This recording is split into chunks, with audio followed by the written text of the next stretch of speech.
Welcome back to the podcast, Mecca. So excited to see you and chat with you again.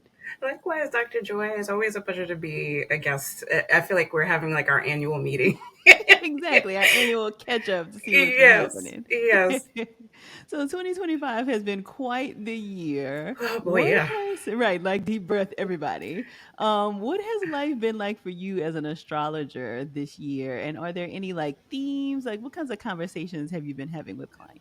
So conversations that I've been having with clients has been around like what's next, where do I go next, trying to make sense of a lot of the chaos that 2025 brought. I think amongst my fellow astrologers, just kind of in, more so like in private, we've been kind of checking each other's notes to see like if the things that we spoke about or predicted came to pass. I was actually listening to our last session back in 2024 when you and I were talking about, what was coming up for 2025. And as I was listening, I was kind of going through my little checklist of like, yes, that happened and that happened. And it was a little, I always have mixed feelings about like making the predictions, but also wanting to provide information to people, right, to our listeners, that's helpful and that prepares people for what's to come, right, especially during these sort of like chaotic times.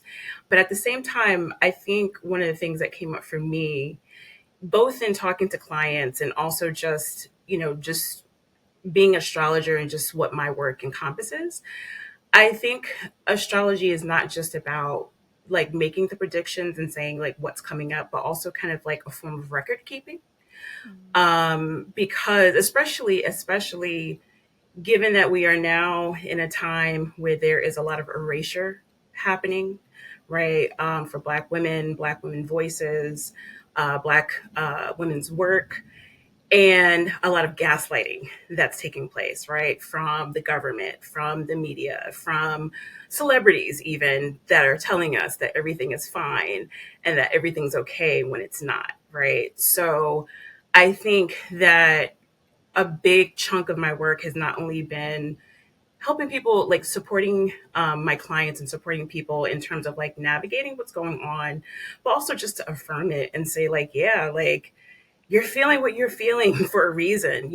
Things feel stressful for a reason. Things feel, you know um stressful, chaotic, angering, frustrating, all of the above, for a reason. And having people just really be thankful to have someone, like me, validating and affirming that.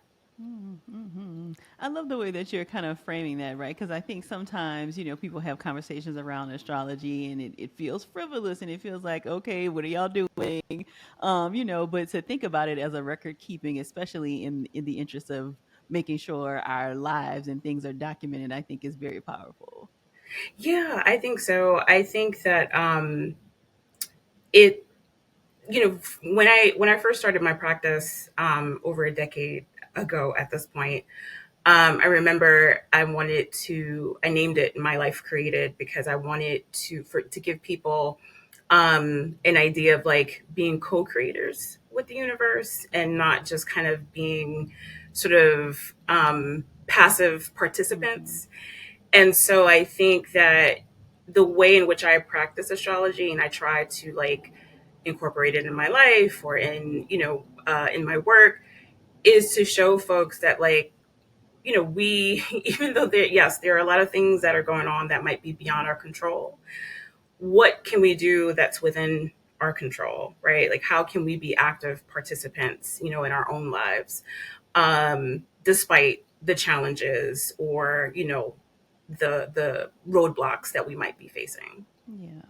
So, this is, of course, a mental health podcast, and you've already mentioned that a lot of the conversations that you've been having with clients are around what do I do next? Like, how do I support myself through these difficult times? I'm curious, Mecca, have you ever worked in tandem with a mental health professional, like with a client? Is that something that has been a part of your work? Actually, yeah. So I've never had like how can I say it? Like I've never had like a therapist, like other than you, Dr. Joy, like reach out to me to like, uh co-coach a client, but I have clients who are in therapy, and we'll have moments where I'm like telling them something, or suggesting something, and they'll be like, my therapist just said that. Like, are you sitting in on my therapy sessions? Because I just had that conversation with my therapist the other day. So yeah, so there is some overlap between my work and the work that clients are doing in therapy. Yeah. Mm. And I wonder, I could see something like, I wonder if there could be a world, I think for sure it is, that like a client would sign a release for maybe you to talk with their therapist about some of the themes that have come up in session to kind of talk about, like, because you are a part of the care team, right? Like for Right. people who this is important to, like you are a professional just like they might be seeing a therapist. So it feels like there could be a way where there is more kind of collaboration maybe, or for the therapist to hear from what you are like what's coming up in your sessions to kind of anchor the work. Yeah, I think that there's definitely room for that. I think that, as we progress forward and kind of think about like, what does, what does healing mean, both in terms of like emotional, physical, spiritual, how we can combine different methods and modalities to create more like of a holistic sort of treatment plan or picture for people who are seeking those kinds of remedies. And so it's actually interesting too, because I know that there are some astrologers who are also licensed therapists.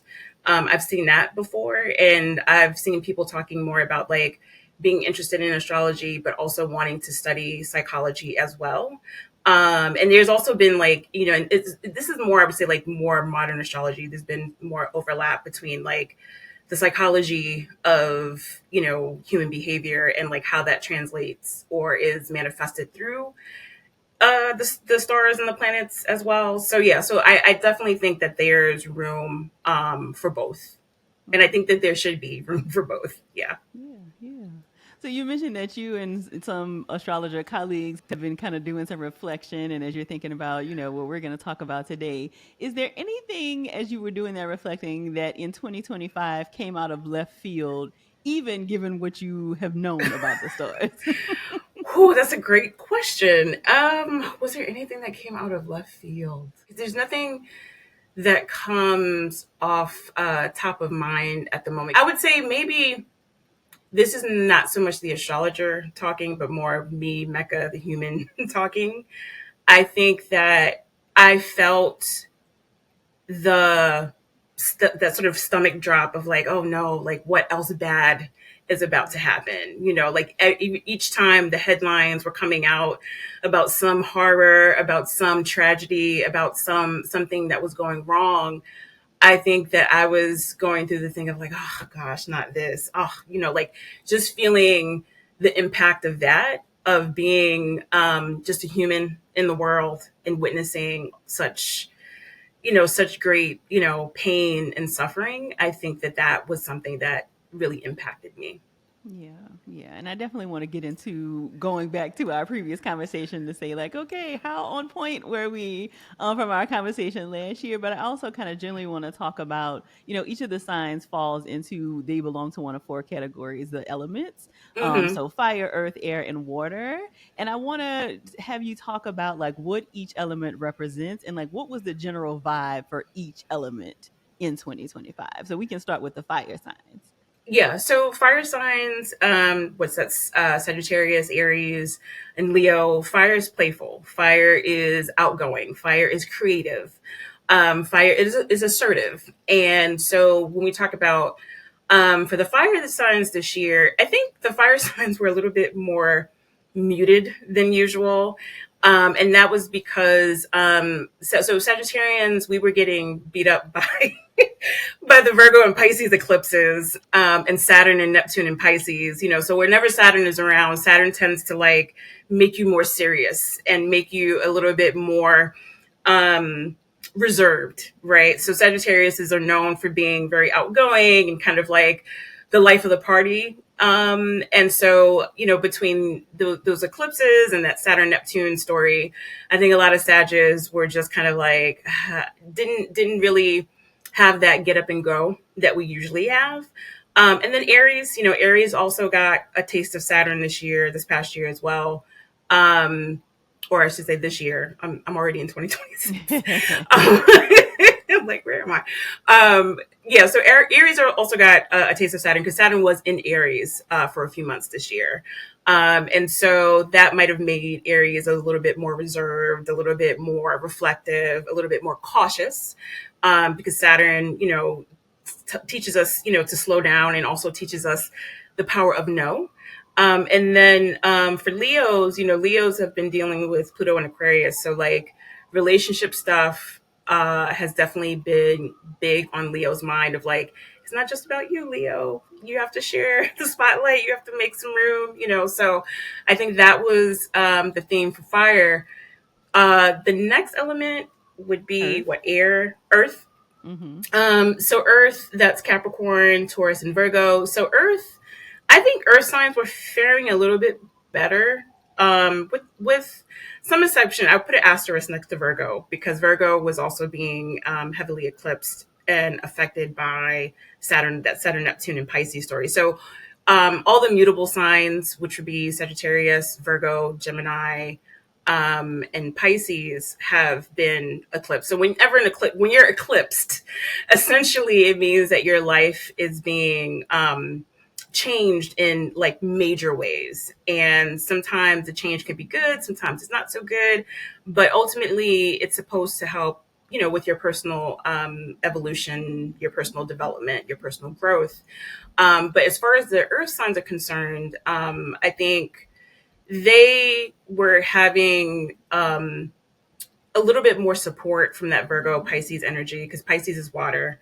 So when you mix that energy of like water and earth together, it creates more fertile ground, to plant things in, to start new things, to birth new things.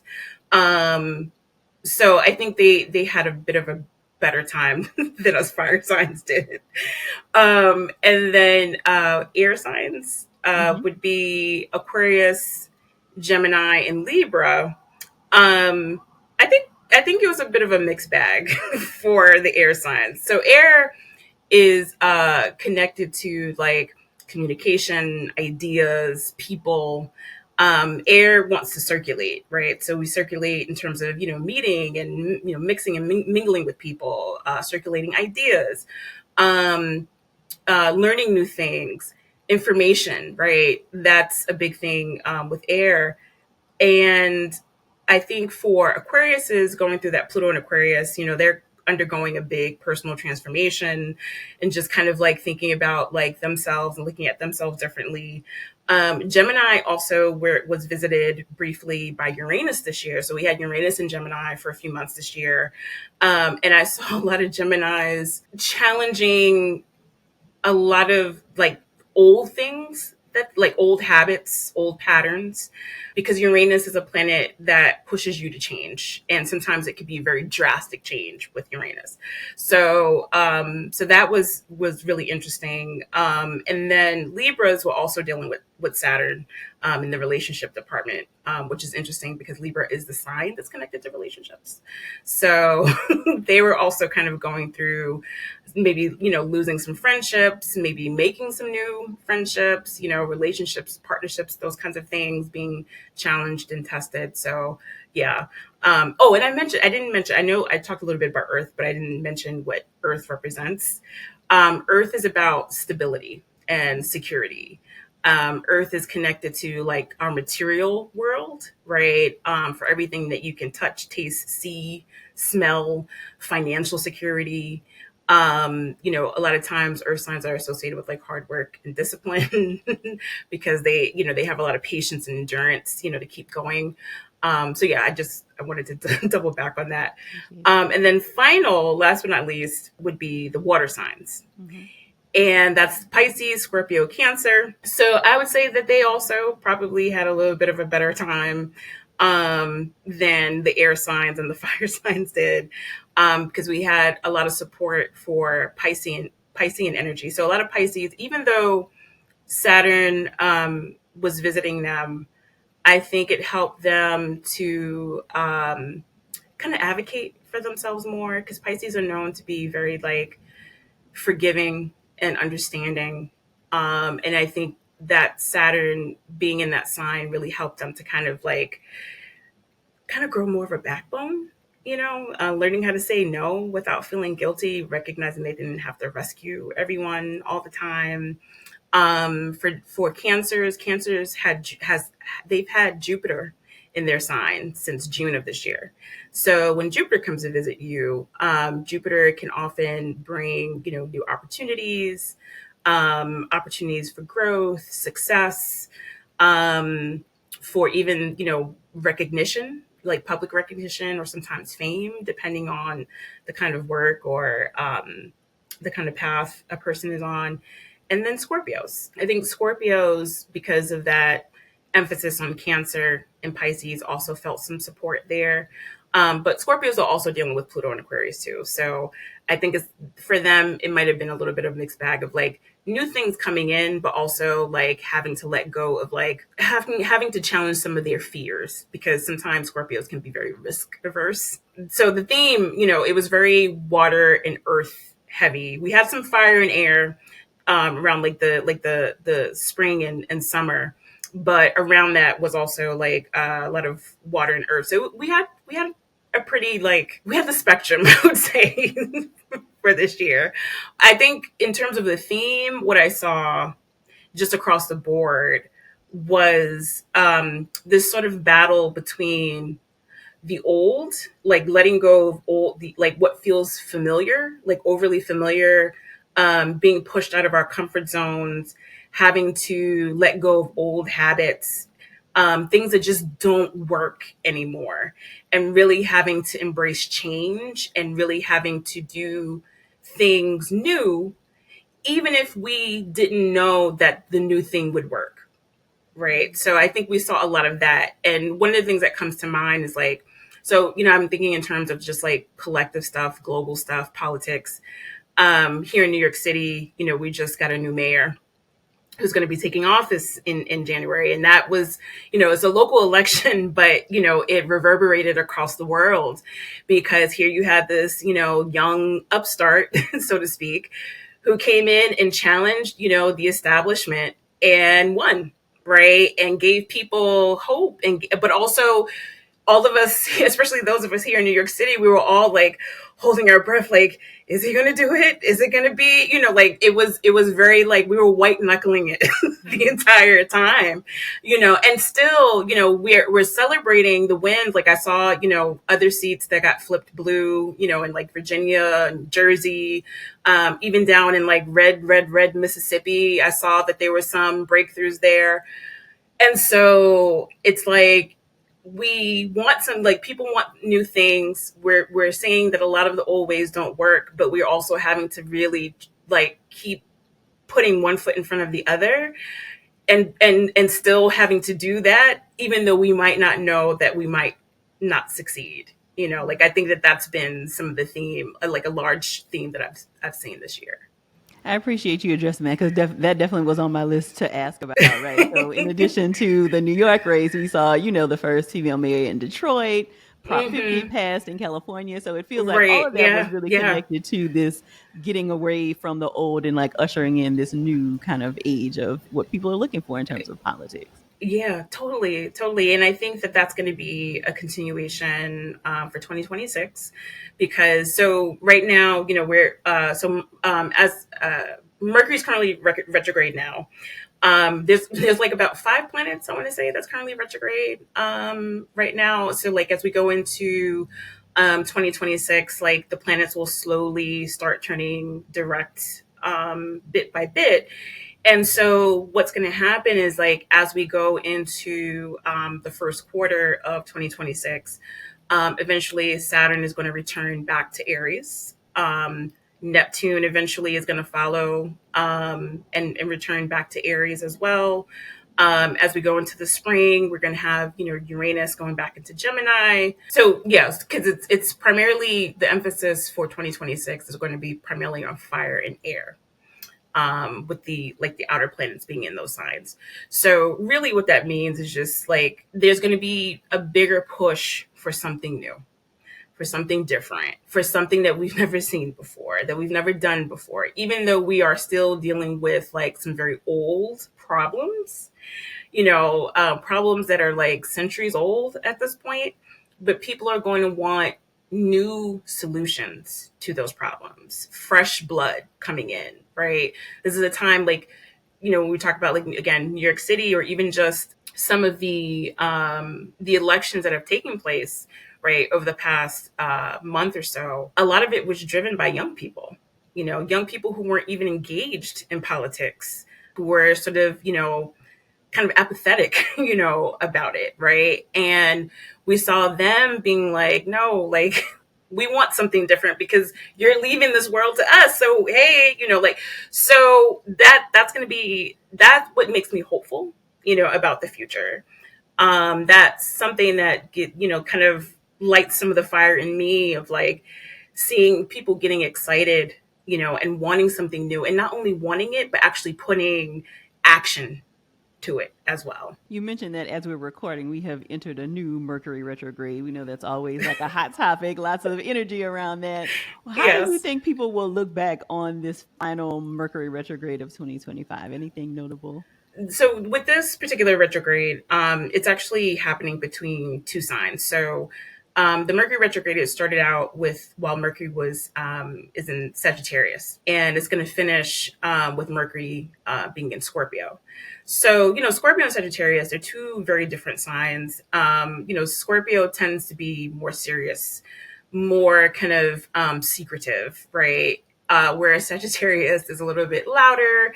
And also, and I say this as a Sagittarius, sometimes we don't take things seriously.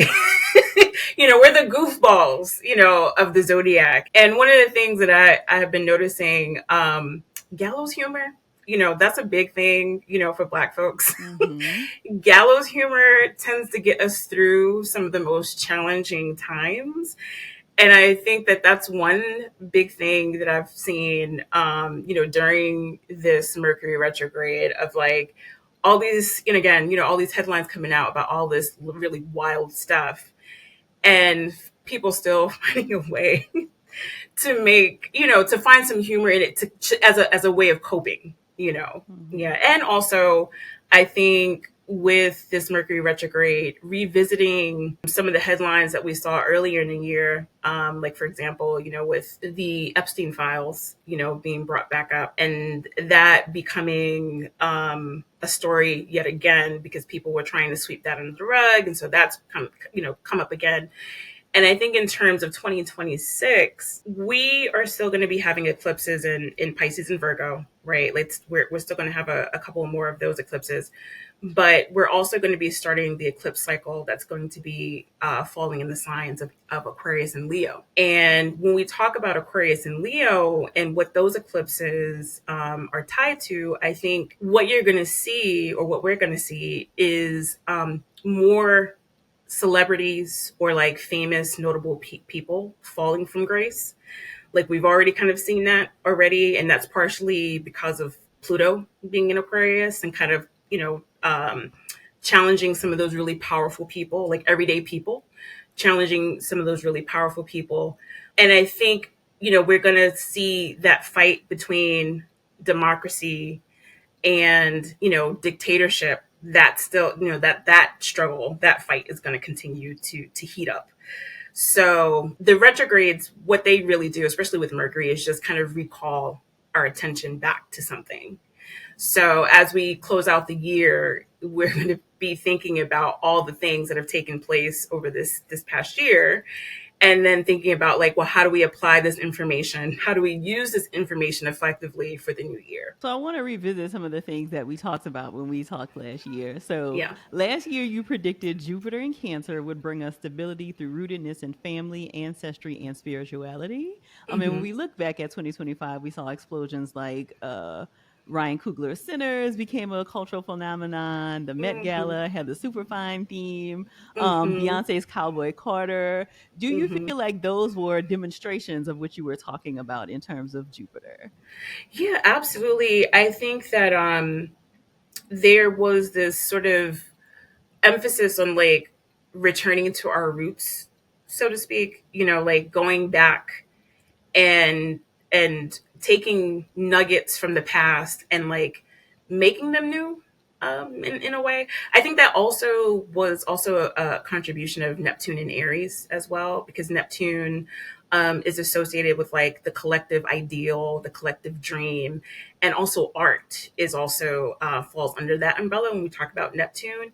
And Sinners, well, I remember the day that it came out, I was looking at the chart for the release, and that Neptune and Aries was really, I mean, Aries was really strong in that chart in particular, which really spoke to like how groundbreaking that movie was, you know, the first of its kind, the first, you know, like just, it was just hitting so many like check marks in terms of like how new and innovative it was and had people talking for months. I think I saw it in a theater maybe about 7 times because I was so blown away by it, you know, and it was just like, yes, like this is, especially, and I think, you know, wanting sort of a renaissance in art, right? Because I think for a really long time, that was something that we had spoke about before too, about how art has been kind of suffering lately. Like things don't feel new. Things kind of feel like it's just being pumped out, you know, by a machine. And I think that, yeah, between Jupiter's entry into Cancer and that Neptune and Aries story, I think it helped to kind of bring a resurgence of, you know, art and artistry and like going back, you know, to our history to reclaim some things and bringing it here to like heal and move the people. I feel like there was a bit of a competition here on the podcast production team about who saw Sinners most. I feel like Elise won that competition, but hearing you say that you also Oh yeah, saw I'm it pretty 7 sure. times in the theater, is there Yeah. anything that kind of felt especially compelling to you as an astrologer? In terms of the story or just Hmm. like the I know that there was a lot of talk about the twins, you know, like Michael B. Jordan. Well, I mean, I was also looking, so now the movie the film geek is coming out. Um Whenever I see like movies or TV shows that I really like, I always look up the birth dates of the people involved, right? And because I'm always curious to know like what is going on in their charts and what's going on in the sky that's bringing them to, you know, the forefront at this particular time. And so even before I even get to the twin part, I think, you know, with Ryan Coogler, I know that he's a Gemini. I can't really remember the rest of his chart, but like everybody who was involved, from Ryan Coogler to Wami Yasaku to Michael B. Jordan, like everybody was having some major like blips in their chart, which I thought was pretty amazing. And I think Michael B. Jordan, his performance, for him to be playing a double role, and I've seen, you know, actors do that before where they play, you know, like a double role. But I really, like, he did it so well that I forgot that I was watching one actor. That to me, I think really spoke, because I know that he's an Aquarius sun. And I mentioned before that Pluto, you know, is currently in Aquarius, and that's like how that's driving and shaping, you know, people born under that sign. And I think that the power of Pluto, that transformative power, right? Because when we talk about being an actor, you have to transform, right? Like that's what makes, you know, the character compelling on the screen, where you make people forget where they are, you know, or who you are, like as a celebrity, and they're just watching that story. You know, it I saw his transformation in terms of becoming those two characters, but also it was a transformative experience, you know, being an audience member, being someone watching the film, right? So I thought that that was really moving and really powerful. And then, you know, the talk about the twins. So I know that in like African folklore, they talk about like the twins representing sort of like the light and dark, right? And we saw that in terms of like the costuming and like, you know, Stack being the more, I guess, mischievous one, whereas like Smoke was the more serious and like grounded one, right? But also like in astrology, Gemini represents the twins, right? And when we talk about like that from the astrological lens, Gemini is connected to the trickster and that archetype. And so we saw that show up in the film as well. Not only just with the twins, but also with Remick coming in, right, trying to trick his way into the fold. So it was, yeah, the astrology brain was working when I saw that film for sure. I Yeah. can imagine. I can imagine. So something else that we have seen have like this major moment this year, though it feels like this is a continuation almost every year, is like lots of conversations around romantic relationships, Hmm. right? So explosion in wedding content. There's this whole conversation right now happening, like, is having a boyfriend embarrassing? This whole Vogue article, Right. so it just feels like there has definitely been like a ramp up in relationship content and conversation. Is there Hmm. anything that you can point to in the stars that kind of made romantic relationships have this main character moment in 2025? Oh yeah, that's a great question. Yeah, so there's a couple of things. I mean, whenever we talk about astrology, there's always like a bunch of different things going on at one time. But just to kind of pinpoint a few, so we have started the year with both a Venus and a Mars retrograde. So in astrology, Venus is associated with like love and relationships. Our values in terms of what we want in life and what we want in a partner, our sense of self worth. Mars has a lot to do with attraction and also how we sort of handle um, our anger or how we deal with things or take action in relationships, or how we might even bump heads with a partner.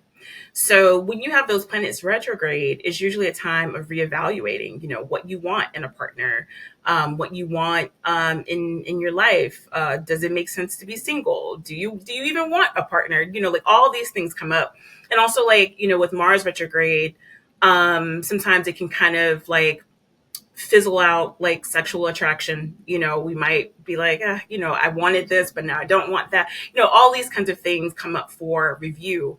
And so I think with us starting out the year with that, and that was from like January through April that happened. I think that pushed a lot of people to kind of rethink what they wanted.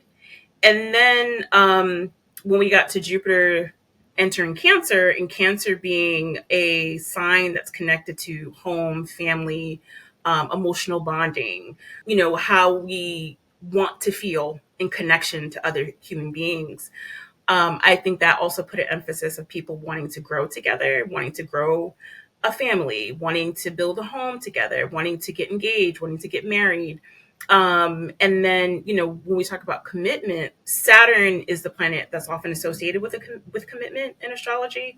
And with Saturn being in Pisces for most of the year and giving some support to Jupiter and Cancer, I think that also brought up not only questions about like what do we want in partnership, but also like again seeing people wanting to build partnerships and to nurture their partnerships and to create better, or date better partners as well. Okay, so it sounds like we can expect maybe some of that to continue as we head into 2026. Yeah, so we'll have Saturn will be in Pisces until mid February, and then it goes back to Aries, and then we'll have Jupiter in Cancer until June 30th of 2026, and then from there it'll go into Leo. I mean, Leo is also a sign that's connected to sex and dating, but Leo next year might be kind of struggling a bit, especially when we talk about like the eclipse stuff. So again, I think people are going to really be thinking long and hard about like who they want to give their heart to, you know, if they want to give their heart to anyone. I saw a lot of women, especially Black women, being like, I just want peace. Like I don't want to be bothered with anybody, especially if they're not willing to come correct. So I think that's going to be a continuation in the new year as well. So I have a little bit of a rapid-ish fire game that I want to play with you. Yes. So the team has done a little bit of research, and according to us, there are 7 major planetary shifts happening in 2026. So I want to Hmm. read them off to you, and then have you give us maybe 3 words that describe each of these shifts, and then we can kind of talk more about it generally. Okay. All right. So the first one is Neptune re-entering Aries in January 26th. So Neptune entering Aries, I would say artistic renaissance, our ideals in terms of progress. So progress, like what do we want in terms of, fresh, new, innovative. So I would say that those would be the words with Neptune and Aries: fresh, new, innovative. Saturn re-enters Aries. Personal responsibility, rogue governments. Rogue governments, rogue leaders. Those would probably be the top themes I would associate with that. Uranus re-enters Gemini. Technological advancement, reframing our relationship with social media, and also ethics in tech. This next one I don't think we talked about, so I feel like we may need a definition. So Chiron enters Taurus. What are we referring to when we talk about Chiron? Chiron is actually a more modern astrological concept, if you will. Chiron, I believe, was discovered in like 1977, and it was an asteroid. So there's a branch of astrology that actually incorporates asteroids in addition to the planets, when we talk about like human behavior and personal development and things of that nature. So Chiron in itself represents a wound. So we call like Chiron the wounded healer. So the myth or the story behind Chiron was that Chiron was a great teacher and a great healer and could heal others, but couldn't heal himself. So whenever I think about Chiron, sometimes I think about it as being like, advice that we can give, but we don't know how to take our own advice. Sometimes Chiron could represent like a place where we feel awkward or kind of self-conscious, but by doing the thing that we might be afraid to do or scared to do, we actually like can kind of heal that wound. So Taurus is a sign that is connected to self-worth. It's a Venus rule sign. So if you remember, values, self-worth, those are big Taurus themes. So when we talk about Chiron and Taurus, to me, it kind of piggybacks off of some of what we've been learning while Uranus has been in Taurus. And some of that is connected to our value system in our society is very broken, extremely broken. We value the wrong things. And we, everything that's going on right now is a sort of consequence or repercussion of our skewed values. And so Chiron being in Taurus, I think, will push us to kind of heal that within us, right? Like the ways in which we value wealth, the ways in which we value power, the ways in which we value things that aren't really worth it to some degree, right? And so I think that will be a big theme that comes up while Chiron is in Taurus. What about Jupiter entering Leo? Jupiter is the planet of growth and opportunity, right? Whatever Jupiter touches, it wants to expand. So that could be good, and it can also be bad. It's two sides to every coin. And so Jupiter in Leo can be like, more creativity, more fun, more romance, more confidence.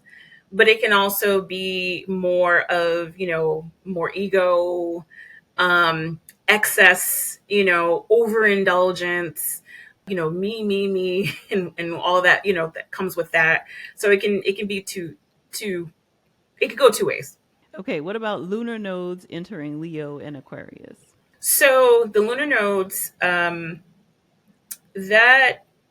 kind of goes back to what I was saying about the battle between me and we, the me and the we, the democracy and the dictatorship, that battle, and the leader, right, or the power of many versus the power of the few. And then the seventh one is Venus retrograde through Scorpio and Libra. Venus retrograde again is all about reevaluation. So what are we reevaluating?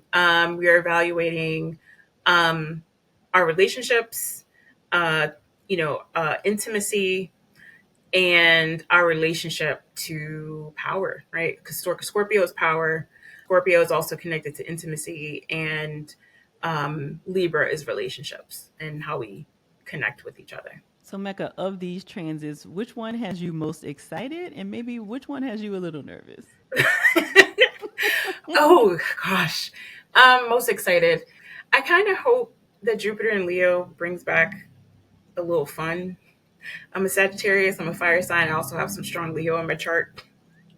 And I feel like, I'm like, where is the fun? So I don't know. I kind of hope, I don't know. I'm not holding out a lot of hope for that one, but I do wish that Jupiter and Leo would bring back some joy. The art piece is really, really big for me. I am a creative person. I love art, music, film, photography, whatever. I would love to see a renaissance in that, and that if Sinners, the popularity of Sinners was any indication, of that sort of resurgence of that renaissance. I would love to see more of that. With the North Node in Aquarius and the Aquarius eclipses coming in, again, I really am excited about the focus on community and the everyday person doing their part to make the world better. And that also ties into what I was saying about Saturn being in Aries and like personal responsibility. I think that, as we go into this new year, this is a good time to think about like, what is our personal response our personal responsibility in terms of making the world better. Like, how can we play our own individual role in that, even if it's something small? So, like, for example, I had just watched a Netflix documentary called Buy Now, which was talking about like the effects of consumerism on our environment, on our wallets, on other countries and things of that nature, and how we should all be in the practice of consuming as less as possible, because there's just too much junk. There's too much trash. There's just too much in the world right now for it to go anywhere. And so I was thinking about, okay, well, how do I hold on? I just had to buy a new cell phone because the other one that I had broke down, Mercury. And so I'm like, okay, how do I make this one last beyond the 2 or 3 years? Like when it clunks out, like how do I make that? So I've just been thinking about like, how do I make things last? I've also been shopping a lot less. And that was something that we had spoke about in our last session. What I was saying, like, this is a year where people have to be, we're going to have to be very smart and sort of conscientious about where our money is going and what we're spending money on, right? So shout out to Target. Because we boycotted Target because we was like, you want to roll back your DEI, you don't need our money, right? And so we saw what happens when we collectively come together to say, we're going to take our spending power and use it in other ways, right? And I really believe that that's one of the biggest ways to get like these like larger corporations, to listen. You got to hit them in the wallet, right? So, just thinking about like, what is our personal responsibility or individual responsibility, and how can we use that and come together with other people, right, to make things move, to make things happen. And any in particular make you nervous? Yes. I'm concerned a little bit about the Uranus in Gemini. I mean, I saw a little bit of it earlier this year. And I saw like how a lot of these like tech giants and corporations are trying to amass even more power than they already have in terms of like getting our private information and keeping tabs on us, and how they're trying to build a super computer that can kind of like, getting every like facial recognition and keep, like, especially, because we are under, a authoritarian regime at this point. And one of the tactics, that they use is, intimidation, right? And, I've seen people talk about how they've been getting visits from the FBI, so these kinds of things in terms of like what tech can do, especially also in terms of how it affects climate. And we've seen like, the storms, hurricanes and things like that, like natural disasters getting worse and worse. Like, what just happened in Jamaica, for example, right? So when I was saying, Uranus and Gemini and like ethics, Uranus is a planet that's known for like instability and things kind of just happening like ad hoc, and so I think there definitely needs to be like some deep re-regulation with respect to how we engage with tech. I mean, AI, right? Like that, we saw how scary that can get, right? And I know that there are people who say like, well, we need AI and we need to like, and on one hand, it's like, okay, I get that, but we also need some regulations around like how we're engaging with this, right? So yeah, so I'm concerned about that. And also, our over reliance on social media too. I think it's just gotten way unhealthy in terms of how we use it and engage with it. So that's one thing. And then, I'm always nervous when the eclipses come around because the eclipses, they shake things up. They shake things up. And, it can be very, very stressful, not only just in terms of like collectively, but also like in our individual lives. So whenever the eclipses come around, my rule of thumb for folks is to always say, like, try to keep your schedule as light as possible for those 2 weeks. Try to rest, try to unplug, try to just self-care, needs to be like don't neglect the self-care, because eclipses, when they happen, even though the day of an eclipse, something big might not necessarily happen on the day of, because eclipses have a 6-month lifespan. The energy still is pretty heavy. It can be very hard, like physically, mentally. A lot of times, there are astrologers who talk about, like, if people are dealing with mental health issues, for this to be a time where they have to take extra care, because eclipses can be triggering in that way. The eclipse is I'm always like, batten down the hatches. That's probably what I'm most concerned about. And any advice for navigating 2026 given these transits? Yeah, so I think it kind of goes back a little bit to what I was saying earlier about this being a time to really take a hard look, at our lives, and really think about, like, what have we been clinging to and holding on to and afraid to move away from, or afraid to let go, or afraid to try, and really thinking about, like, letting those things go, finding the courage to do something new, to do something different, even if we might not be 100% certain that is going to work, right? For us not to stay stuck in the old way, in the old thinking, in the old, like, well, or even just kind of like doing the thing that sometimes I even do to myself, where I'm like shutting myself down before I even begin a thing or even do a thing. You know what I mean? Like, with the entry of these outer planets going into fire and air, it means things are going to be moving, at a much faster pace than we've been accustomed to. And it means that there is a need for new ideas. There's a need for, like I said, new blood. There's a need for change, and trying things and experimenting with things and seeing, like, what works, what doesn't work, what can we do better, right? Rather than kind of going with this old way of doing things of, like, well, that's never worked before, so why bother? Like, well, maybe it might work now. Maybe third time's the charm, maybe 10 times the charm. We don't know, right? Like, this is a time, to get curious, to be, brave enough to step outside your comfort zone, to embrace something new, and kind of think about, like, like, what have you been doing for too long that has become familiar, that has become comfortable, but it's not really helping you or working for you anymore. That's what you want to work on, like, changing. Yeah, and I think that really speaks to the energy there is around like manifesting things right now. Like, I'm definitely seeing lots more conversations.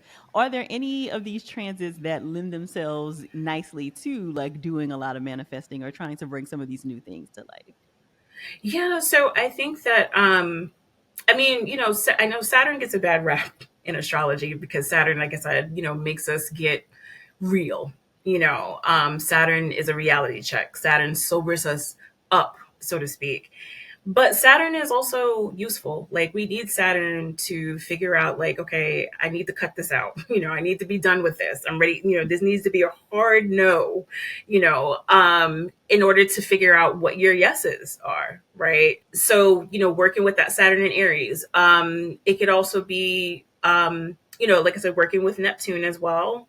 In terms of tapping into your creativity. And creativity doesn't always have to mean like artistic. Like it can be, but it can also just be kind of like thinking outside the box, right? Same thing with Uranus and Gemini. You know, Gemini is the sign that's connected to like how we communicate and, you know, ideas and, you know, how we think about things. And Uranus is like, it's time for some fresh ideas and new approaches, right? Like stop sticking with the same old thing, because that's done. That's a done deal. Even with the eclipses that you know, and the nodes going between Aquarius and Leo, right? Aquarius is not only just connected with like, you know, the groups or like community or the collective, but also the future. So thinking about like, what kind of future do we want? Right. And do we even imagine that future is even possible? Or are we still stuck on like this thing of like, that can never work. This will never happen. This will never change. Like we don't need that kind of thinking. So if we want to manifest, right, like the big rule of manifestation is that you have to have the mindset for it. So this is a time to like challenge like our own sort of, you know, internal beliefs, our own internal thoughts that we have that keeps us from achieving the kind of things that we want. You know, something you mentioned, Mecca, was that you feel like we have to be mindful of like examining our relationship to social media. Like, has it gone too far? And you know, you cannot scroll very long before you run across a video with somebody talking about astrological predictions, or you know, just like people say all kinds of things, right? Anybody Right. has a Yeah. mic. Right. What suggestions do you have for how people can vet the kinds of content they're consuming online related to astrology? Oh, that's a great question. I think it really boils down to, you know, is it helping you? Or is it stoking, you know, more fear in you? Is it designed to get you to like like rage and get angry and like, is it rage bait? Is it clickbait? Is it actually helping to you in your life or to give context to like what's going on? Or is it just adding to the noise? Right? Is it coming from a place of like, I'm sharing this information because I want to help people, or I'm positioning myself as like the all knowing, all, you know, tell all be all, you know, kind of guru kind of person? Because with us going towards this emphasis of like Aquarius, you know, as we go in 2026, it's going to be less about like just one person, you know, being, you know, kind of like that egocentric sort of delivery, Mm-hmm. and more about like, you know, is this actually helping people? You know, so yeah, so I would say to engage, and then definitely, I remember we spoke about this before.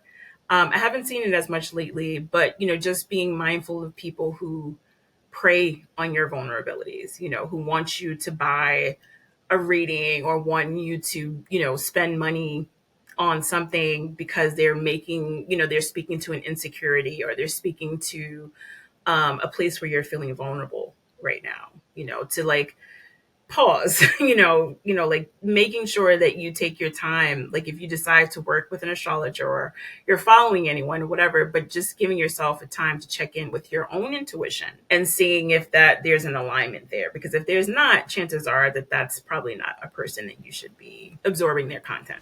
All right, couple questions for social. So, what's the biggest astrological myth or misconception that you keep seeing online that you really want to debunk right now? The first thing that comes to mind is probably a little bit similar to what we were talking about earlier, where you mentioned like a lot of people seeing astrology as frivolous. That I think, you know, when it's used correctly, when it's used in a constructive way, it can be a great tool for self development, and also just kind of like planning out, you know, your month, your year, right? A tool for planning and also to some degree manifesting. And this is also kind of, you know, partially to blame because of, you know, like the social media thing of like, I have to make everything sensationalized to grab people's attention.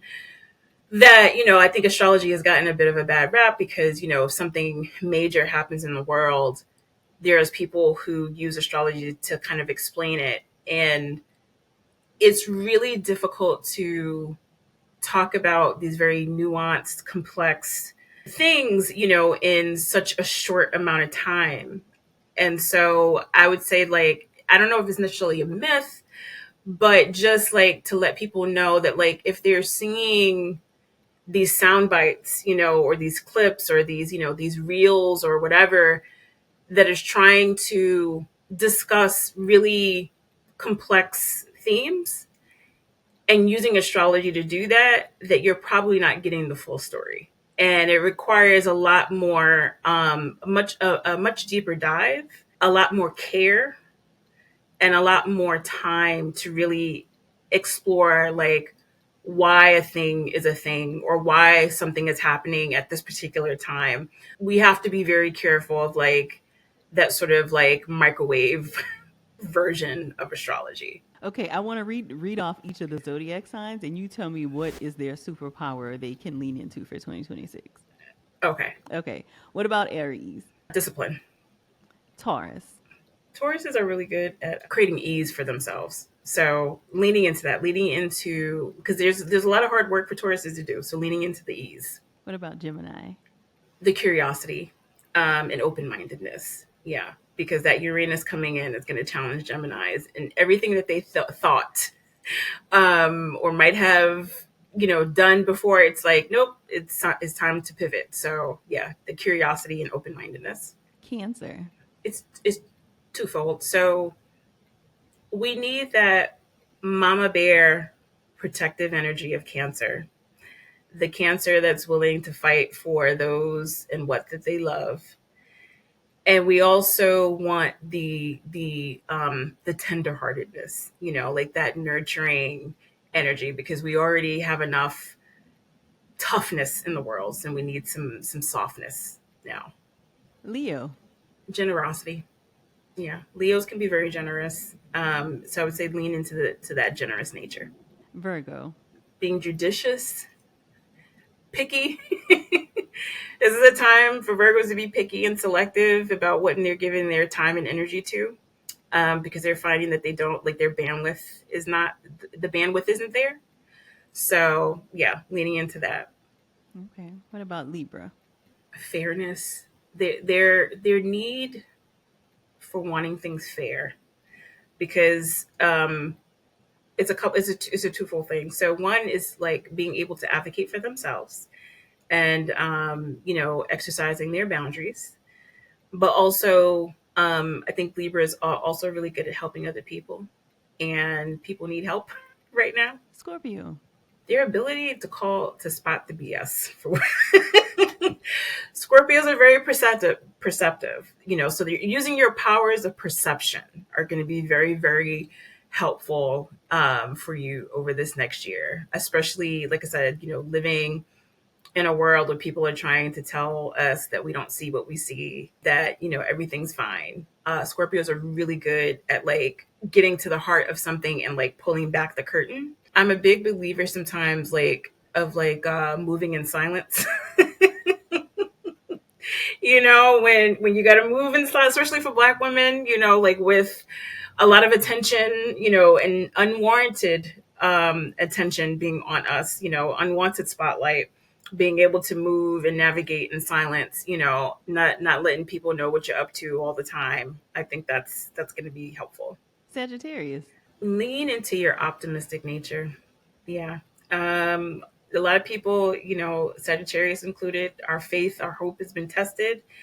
And we need some of that optimism, some of that, how to find the silver lining kind of thinking.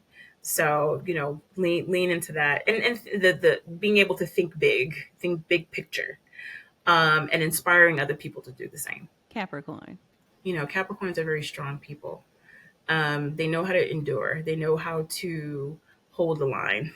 Even though, things might be really heavy or difficult, the big things that Capricorns know how to do is they know how to survive. So lean into your strength. What about Aquarius? Lean into your ability, to connect with people, right? Like I said, this year is really about our ability to stay connected to each other, to build with each other, creating coalition and community, right? So Aquariuses are really good at that. It's funny. My partner is an Aquarius, and he's a lot more chattier than I am. He can make a friend anywhere, and I'm like, I guess. But that's a superpower that Aquariuses have. They can go anywhere and make a friend and strike up a conversation, and you never know who you might meet, right? So yeah, lean into that friendliness. And then Pisces. So two things comes up for me for Pisces. One is righteous anger, and the other one is the creativity. We need both. We need the righteous anger in terms of pushing back against, injustice, helping out people who are vulnerable or less fortunate. And then the creativity, because Pisces, gives us an escape from some of the harsher realities of life. So that could be through music, it could be through art, it could be through poetry, romance, right? Anything that kind of speaks to our soul and sort of uplifts us. Pisces should lean into that too. Perfect. Well, those are all of my questions. I always appreciate you joining us at this time of the year, Mecca. It feels really good to like reflect on what did we talk about last year, but also what do we have to look forward to for the next year. Please remind us, where can we stay connected with you? Any new work that we should be on the lookout for from you? It's always a pleasure too. I always look forward to our chats, even though sometimes I might not always deliver the best news. But if you want to find me, you can find me at my website, mylifecreated.com. I am doing readings. So, if folks are interested in a reading, yeah, they can find me at my website, mylifecreated.com. Perfect. Well, thank you so much. We'll be sure to include that in the show notes.